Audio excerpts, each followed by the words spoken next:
Hello folks, welcome to another part in this hybrid zombie shooter tutorial series. Today we're going to add in a UI to our quest system. Our UI is going to look very simple, not too crazy or anything like that. We're going to have a main quest button and also the side quest button, which will switch between them. And when we go ahead and communicate with our NPC, the quest is going to show up here.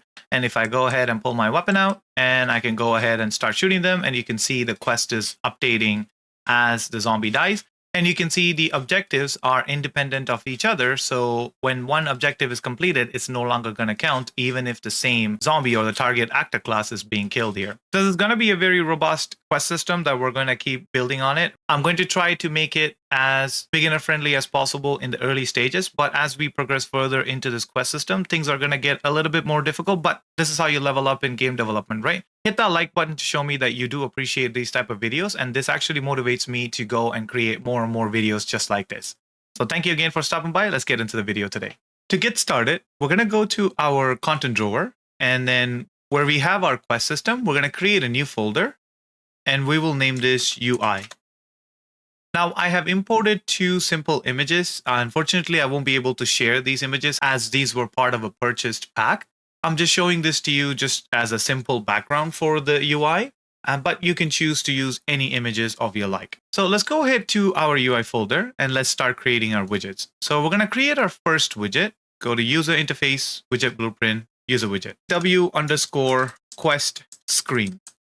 So this is the main screen that the player will pull out when they press the quest button. Open the quest screen. Inside of here, we're going to add in a canvas panel. Inside of this canvas panel, I'm going to add in an overlay. And this overlay is going to be anchored to the left side of the screen. And I'm going to set the side offset bottom to 0, so it fills the entire side. And for the width of this, I'm just going to bring it about 3 squares wide, just to put that much in the screen, so the player will still be able to see the world on this side. And the quest screen is only going to take about this much. Again, we can make this bigger or smaller based on how we see it in game. But for now, I'm just going to leave it here. Actually, let me just make this a little bit more bigger. And then compile and save this. Now, inside of this overlay, I'm going to add in an image. And for this image, I'm going to go ahead and name this as background. And I'm going to use this background simple image as our background. And it's going to look like that. Just a square, almost like a chalkboard. And the image X, I'm going to increase the size so it fits the panel. So that's about 650, I believe. And the Y, I'm going to increase it so it fits all the way to the bottom. Just like that. So I think it's about 1100. And that's it for our background image. Now I'm going to go ahead and add in a horizontal box onto our canvas panel. I'm going to select the horizontal box and I'm just going to move it a little bit further down to the top of this image. Then I'm going to stretch this horizontal box all the way across and also all the way down here, just so that it's on the top of the frame right here. Inside of this horizontal box, I'm going to first add in an overlay. And inside of this overlay, I will add in an image. And I'm going to set this to this header simple image that I have. And I'm going to select the image and I'm going to make sure that it is set to fill. And then also the X size, I'm going to set this to 64 and the Y to 64. And then I'm going to expand the X size until I find a spot which I am comfortable with. I find that 175 is a good spot to be in. So I'm going to just leave it at 175. And I'm going to now drag in a text box and then add it over to our overlay and select the text and make sure this is centered. And then also is justified to the center. And I am going to name this as main. And we can also change the font so it looks like that. I'm happy with this, so I'm going to go ahead and add in a button and add it to our overlay. And the button's going to be on the very top. I'm going to center the button just like this. I'm going to open the normal style here under the appearances. And under image size, I'm just going to expand it so it actually fills right above the button. Just like that, just 81, 82 should do the trick. And for the Y, I'm going to just make it like 35, just a little bit bigger. I can right click on this normal, I can copy it and then paste it for the hovered and also for the pressed. So they all have the exact same box size, so they don't change when you hover over it or press it. And I'm going to scroll down to the background color and I'm going to set this to 0. So the button is invisible. Now, this is a very simple button. In your game, you can try to make it as fancy as you want. Now, on the left side, I'm going to go ahead and rename this overlay to the main underscore overlay. And then the button, I'm going to rename it to main underscore button. And then I'm going to go ahead and right click on this main overlay and I'm going to duplicate it. Now I'm going to select this main overlay 1 and then I'm going to rename it to side underscore overlay and make sure that this main button is now renamed to side underscore button. And then select the text and change this to side. Now you can go ahead, compile and save it. We're done with the buttons for now. Next thing I'm going to add is a widget switcher. I'm going to drag in the widget switcher and add it to the canvas panel. And then this will add the widget switcher. I'm going to drag in the widget switcher and set it inside of this area. In your game, if you have a special box or design, then you would just set your widget switcher inside of it. And inside of this widget switcher, I'm going to add in 2 scroll box. So I'm going to search for a scroll box and then add it in here. The first scroll box, I'm going to name it as main quest underscore container. And I'm going to right click and duplicate it. And then the second one, I'm going to name this as side quest underscore container. Compile and save. In widget switcher, the first widget on the list is going to be your active index 0. So if you select your widget switcher and you should have an active widget index, 0 is basically your first one in the list. And then the second one is going to be your side quest. So that would be active index 1.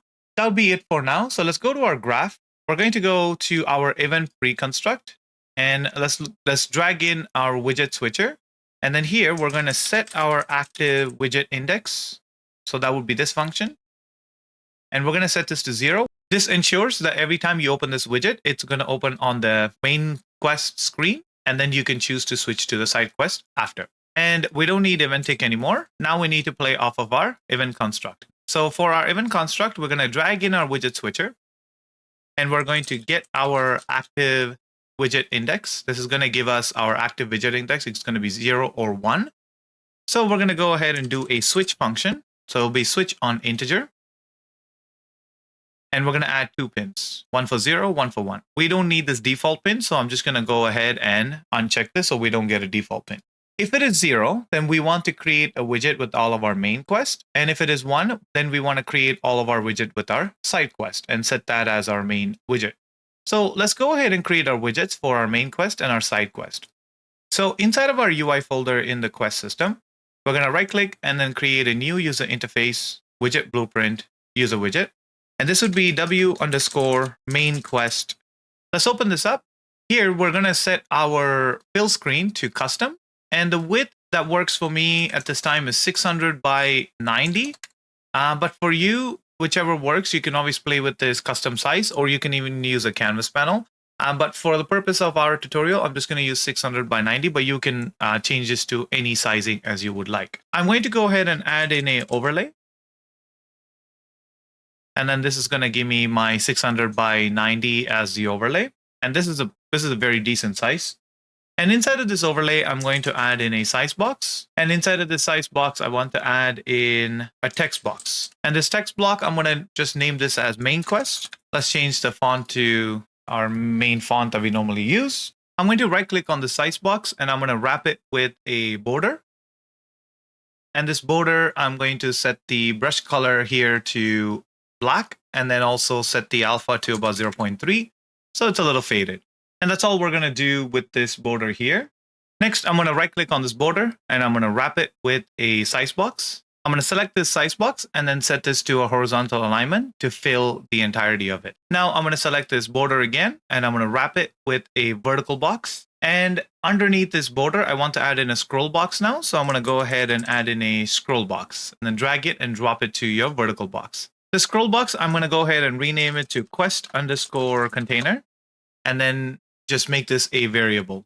Compile and save it. And while having the quest container selected, I'm going to select this always show scroll bar. What this will do is it'll always show a scroll bar on the side where you can actually scroll through all of your available quests. This is more of a visual thing. It doesn't affect the scroll functionality, even if you turn this off. So you can scroll through the quest even without the scroll bar not being there. So let's go ahead to our graph, and now let's work on this.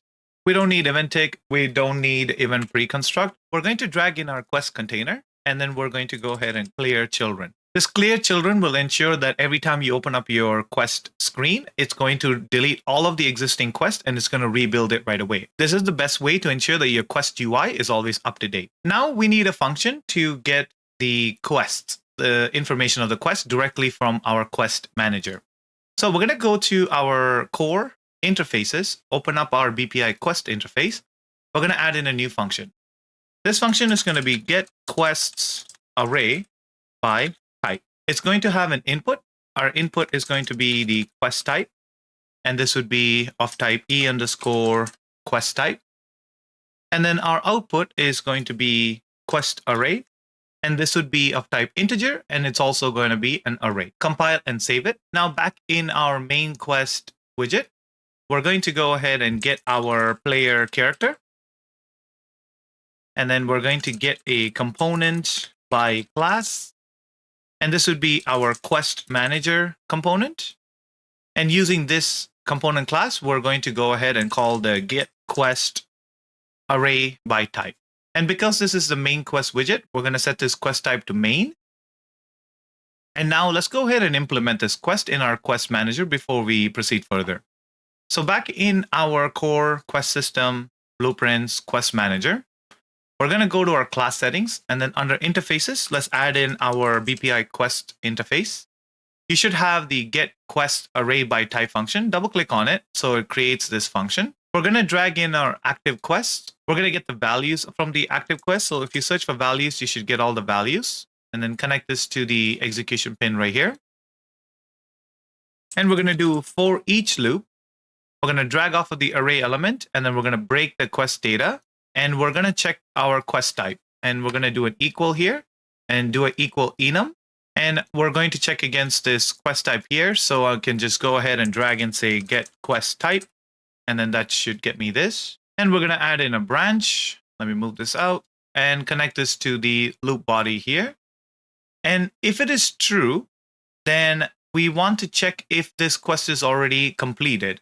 So right now, our main quest screen, I'm not going to show the completed screen, but you can skip the step if you want to show the completed quest as well. But for now, I'm going to drag in the completed quest and do a get. And I'm going to do a contains check. So contains item. And the item that we're looking for is the quest ID. So I'm going to plug in this quest ID here. And I'm going to do another Boolean and then connect this off of true.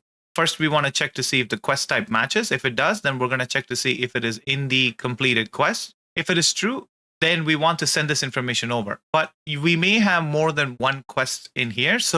And that's why we created this as an array, because we want to get a list of all the quests. So the simplest way to send this information over is I'm going to drag off of this array and I'm going to promote it to a local variable. And I'm going to name this local underscore quest array. We can take this return node and the local quest array to the completed loop here. So I can just drag it down here and connect it to the completed. And then off of true, I can just drag in this local quest array and I can do an add and connect this to false actually, because we only want to send the information if it's not in our completed quest. So that'll be off of false. And the information that we need to add is the quest ID itself. So I'm just going to drag off of this and I'm going to connect it directly here. And what this function will now do is take a look at all of our active quests that we currently have, and it's going to check to see if the quest type matches any of these active quests. If it does, then it's going to check to see if this quest is already completed. If it is not completed, then it's going to add it to this local array. And then once it goes through all of this quest and then adding it to the array, it's going to return the array over to our interface. So now in our widget, now that we have our array, then we're going to go ahead and do a for each loop for each of the item in our array that is an active quest. We want to get the data table row. And for the row name, we're going to use the same thing. We're going to make a literal name. And then the array element, we're going to switch this to a string by doing a toString integer and then connect this to the none. And that will convert it over. And the data table is going to be our DT quests. And if the quest is now found, I do want to print out a string that says the quest not found in data table. But if the row is found, then we're going to go ahead and create a widget. This is going to be the widget that has our quest information. We don't really have that in widget yet, so let's go ahead and create that widget. So in our quest system, we're going to go back to our UI, and then we're going to create a new widget, user interface widget blueprint, user widget, and we're going to name this w_quest info. And open this quest info. And this quest info, again, I'm going to set this to the custom size, make this 600 by 90. I'm going to add in a overlay. And inside of this overlay, I'm going to add in a size box. In the size box, I'm going to set this to fill the entirety of the overlay. And I'm going to go ahead and add in a vertical box inside of this overlay. And I'll add a vertical box that's going to fill the entire screen. And inside of this vertical box, I also wanted to add in another size box. And that's going to add it as one line item here. And inside of that size box, I want to add in a text. And this text, we're going to just name this as quest name. We're going to set this as a variable and also set this to quest_name as the name of it. So whatever your quest name is, this is what we're going to show here. And underneath the size box, we're going to add in another scroll box and then add this to the vertical box. And then this scroll box, we're going to name this as our objectives_container. Set this to a variable, compile and save it. Now inside of our graph, we don't need event take or pre-construct. Off of event construct, we want to drag in our quest name, and we're going to go ahead and set text. And that will be our set text. And the text, we want to get it from the quest info. We're going to go ahead and create a new variable. And this variable is going to be called quest_info. And this will be of type st_quest data.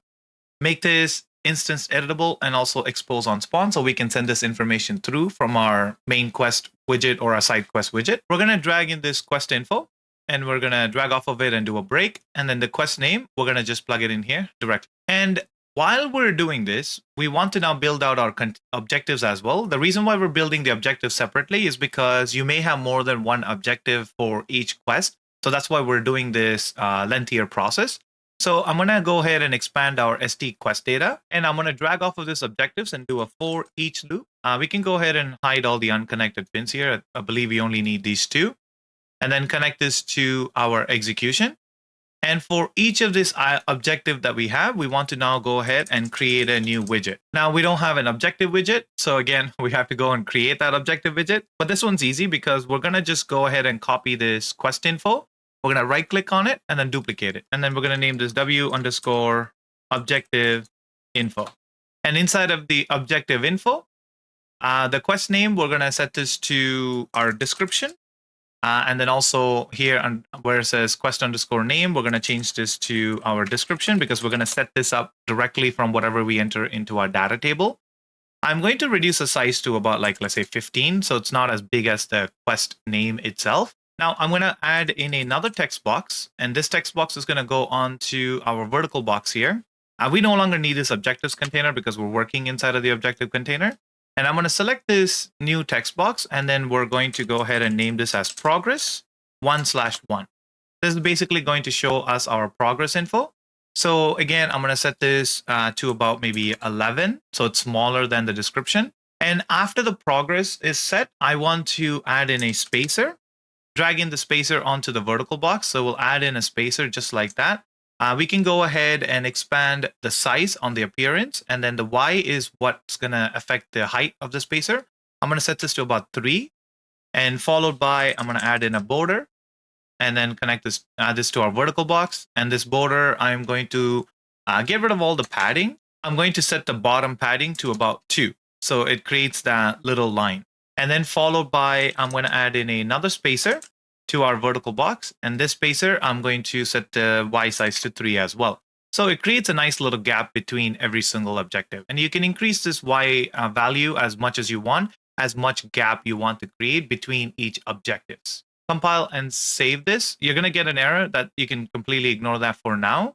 We're going to do our progress first. So select the progress, and then we're going to go ahead and click on this bind and then create a new binding. Our progress for our quest is going to be continuously changing. So we want to do this through a binding, but we need to get the information from somewhere. So we want to use our quest manager to get this information because the quest manager is going to have the latest information available. So we will use another interface function to communicate with the quest manager.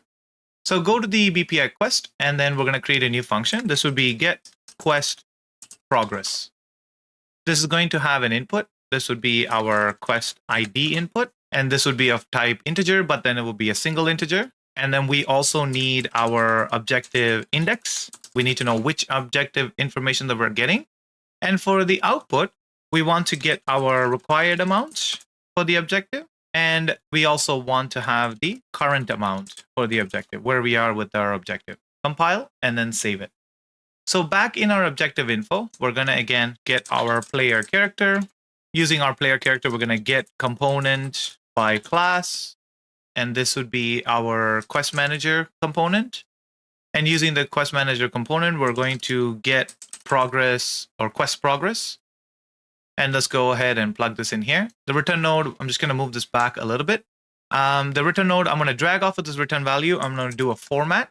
And inside of this format text, I'm going to type in progress. So this is something that will always show. It will say progress. And then I'm going to add in this squiggly bracket, also called as the parentheses. Inside of it, I'm going to type in CUR for the current amount. And then I'm gonna leave a space outside of it. And I'm going to do a slash, a backslash, forward slash, doesn't really matter. And then I'm going to add in another squiggly bracket, and I'm going to do REQ for required, and then close the squiggly bracket. What this will do is it will give me two input nodes for the CUR and required because they're inside of these parentheses. So for the CUR, obviously, I'm going to go ahead and connect our current amount. And for the REQ, I'm going to connect in the required amount. And this I'm going to connect to our return node just like this. For the quest ID and objective index, I'm going to drag off of this quest ID and I'm going to promote it to a variable and set this to instance editable and expose on spawn. And same for the objective index, I'm going to go ahead and promote it to a variable, instance editable and expose on spawn. Now in our event graph, we have all of these functions that comes with our quest info. So we don't need any of this. We're going to go ahead and delete this quest info as well. And then we're going to add in a new variable. And this would be our objective info. And this would be of type ST objectives. And that's going to be our structure. Make sure this is instance editable and also expose on spawn. Compile it. Drag in your description. And then we're going to set the text of the description. And here we're going to drag in our objective info, do a get, and then drag off of this and then break the objective info. And then we need the objective description. We're just going to plug it in here directly and hide all the unconnected pins. Now, if you want to show any other information that is in here, totally up to you. But for now, as far as we are in our objective system, we only have the objective info kind of defined. So we're just going to leave it at that for now. Compile and then save it. So now we have our objective info defined. Now we can go back to our quest info. And here, we're going to now search for our objective info as our widget. And this is going to ask for a quest ID, objective index, and also the objective info.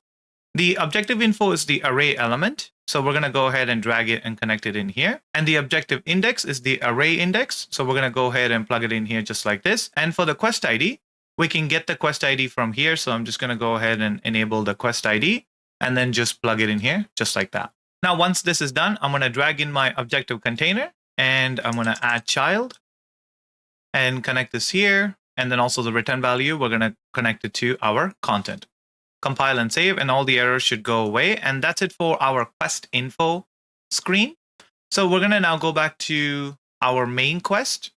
And this is when the row is found. We're going to go ahead and create our quest info. And this requires the quest info. So from the out row here, we're just going to drag and connect this quest info just like this. And in our quest container, we're just going to drag in our quest container, and then we're going to add child to our quest container, and we're going to plug this return value and the execution pin, just like.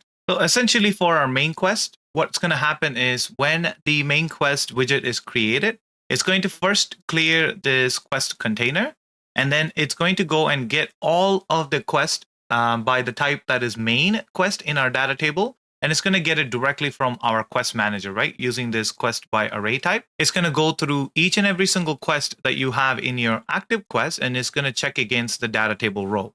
And if those quests are valid quests, then it's going to go ahead and create a widget for each and every single quest line item. And it's going to add that to your quest container. So when we create the quest info, that's our next widget that we're creating, we're going to get the quest info information. And we're going to set that up as our quest name. And we're going to get all of the objectives that is associated with that quest. And we're going to go through each and every single objective.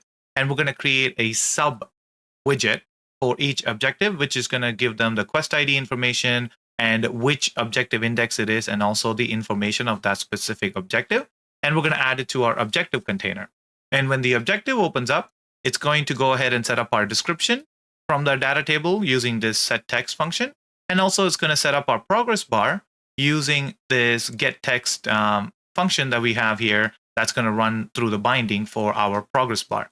Now, we haven't defined our get quest progress, so this is what we're going to do now. So back in our quest manager, we can double click on this get quest progress, and let's go ahead and pull this back. We're going to drag in our active quests, and then we're going to drag off of this, and we're going to do a find.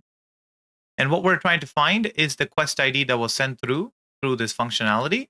And then we're going to do a quick branch here to make sure that this quest actually does exist.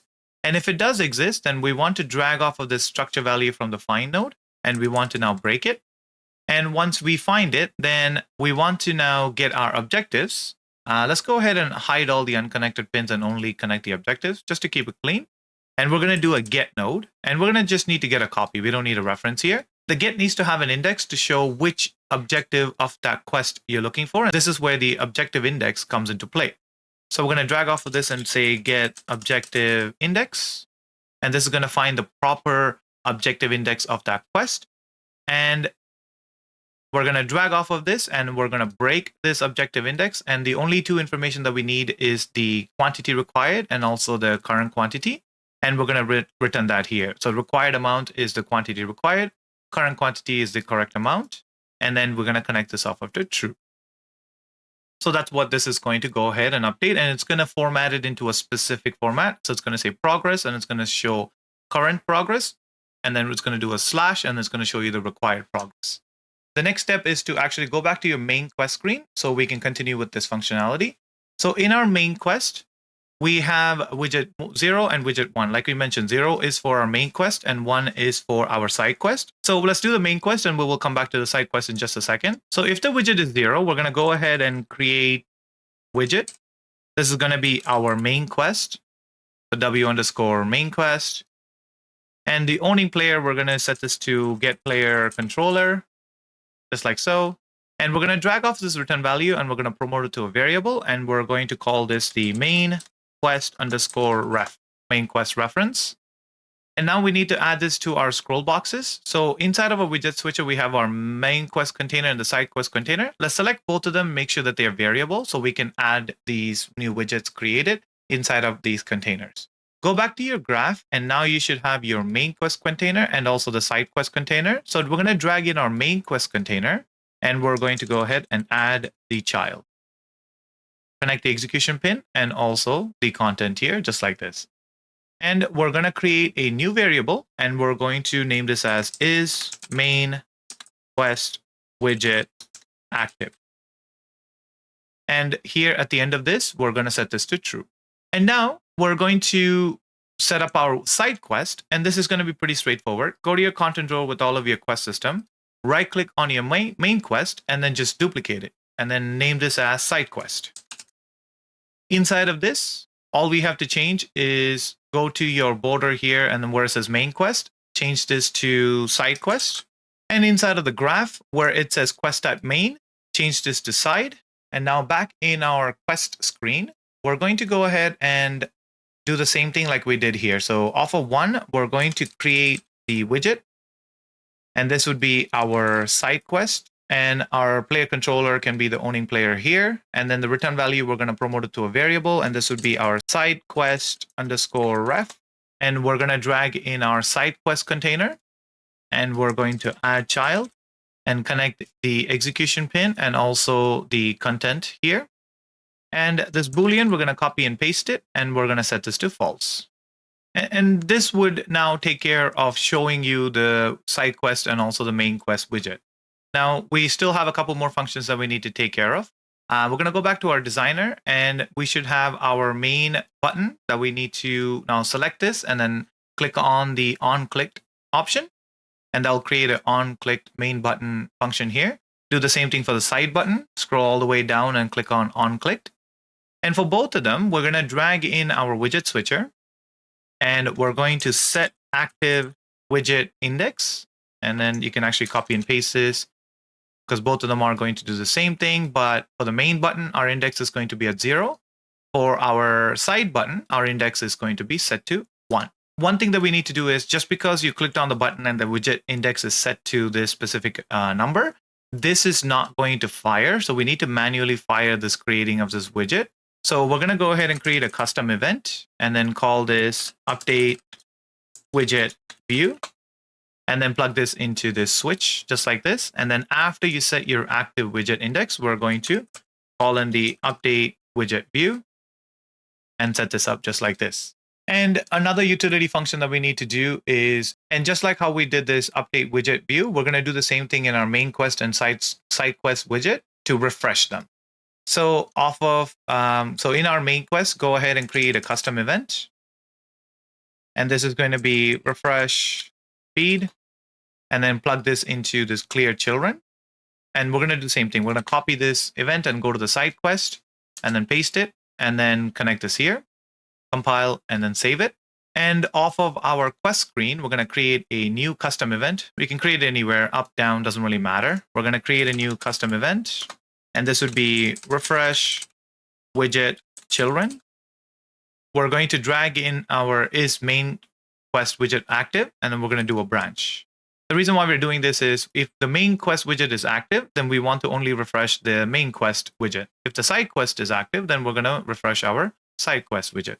Now, originally, this main quest widget is going to start it out as true. Make sure you set this to true, because when the game starts, we're setting our widget index to 0. So this is going to set true by itself, but then we want to manually make sure that this is set to true as well, just in case anything goes wrong. It's always good to be, safe. And then I'm going to drag in our main quest reference, and I'm going to call in that refresh feed functionality off of true. And then off of false, I'm going to call our side reference, and then I'm going to go ahead and call in our refresh feed functionality. Now, I know eventually we're going to be taking care of our daily quest and do the same exact thing, but when we get to that, we're going to have a different functionality to take care of that. I'm trying to make it as basic as possible as we build into it, because not everybody wants to have the more complex quest system. Somebody might just want a simple main quest and side quest system. So that's why I'm giving all of these options. So as we progress further through this tutorial, I'm going to keep expanding on the system, and we will change a lot of these functions that we're working on right now to take it to a little bit more advanced. All right, for the most part, we're done with all of our widget screens. So now we're going to go ahead and open up our third-person folder, and then go to wherever you have your inputs, and then input action. We're going to create a new input action. Select input action, and this will be IA_quest screen, and then save all, and then go back to where you have your input mapping context folder. And then under mappings, add in a new mapping. And this is going to be our IA_quest screen. And we're going to set this to the letter U in our keyboard. And in our content drawer, third-person blueprints, we're going to open up our third-person character. And in our third-person character, below where we are assigning the quest to player, I'm going to go ahead and search for input action quest screen. So that's IA quest screen. And we're going to add in a variable. And this is going to be is quest screen open. And we're going to go ahead and drag this in and check with the branch. When the player presses the U button or the quest screen button, we're going to check to see if the quest screen is open. If the quest screen is not open, let's do the false first. We're going to go ahead and create a widget. And this is going to be our quest screen widget. And the owning player would be our player controller. We're going to drag off of this return value promoted to a variable, and this would be quest_screen_reference. And we're going to add to viewport.